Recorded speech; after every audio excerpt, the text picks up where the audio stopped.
A transformação 1. O culto aos mortos. O povo africano tem uma relação com os mortos que vai de encontro com as práticas e concepções cristãs. Morrer significa uma mudança de estado, do plano de existência e principalmente de status.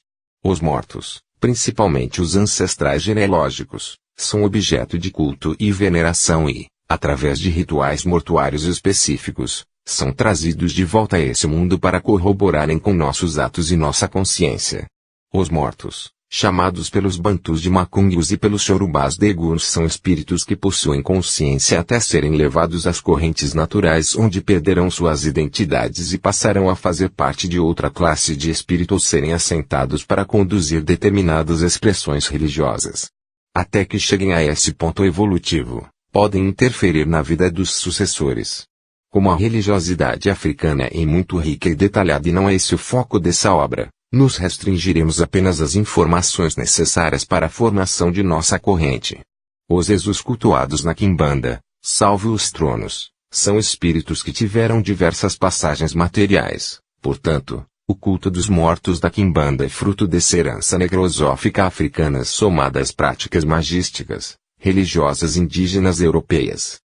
Entendemos que os primeiros mortos que deram origem ao que concebemos como Quimbanda eram espíritos de sacerdotes, sacerdotisas e adeptos religiosos africanos, indígenas e europeus, bruxas/bruxos de tradições medievais, extremamente despertos e revoltados, que por possuírem pleno controle das diversas correntes energéticas se renegaram prosseguir pelos planos astrais e se manifestavam através do culto aos mortos. Os mortos recebem títulos Exu, desde antes da vinda ao Brasil colônia era associado a Mao e ao regente diabólico Satanás.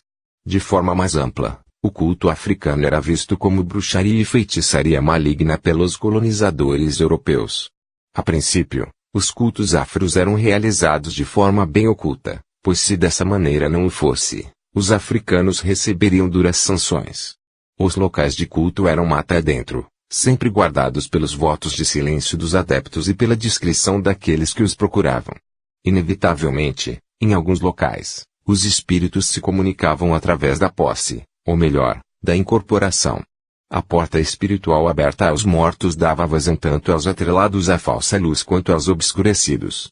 Foi através do contato com esses espíritos que o nome Exu passou a ser usado como título que diferenciava essa classe espiritual. Isso ocorreu por uma soma de motivos: a conduta rebelde, irreverente e sensual que esses espíritos assemelhavam ao senhor do movimento, Exu, o controle sobre o elemento fogo e a voracidade em busca de energia vital. A agressividade que os diferenciava dos demais espíritos, a falta de conhecimento de algumas pessoas que tinham contato com as práticas espirituais proibidas e associaram esses espíritos ao diabo, que no culto era popularmente conhecido como Exu. Essas pessoas, através da disseminação oral, fizeram com que essa figura se tornasse ainda mais popular, o uso dessas manifestações por alguns sacerdotes para impingir terror em seus algozes. Assim, fica claro que o Exu, chamado na atualidade de Exu-Eguns ou Exu-Catiço, nasceu dentro do culto aos mortos, Egunas, e ultrapassou a esfera que diferenciava as nações.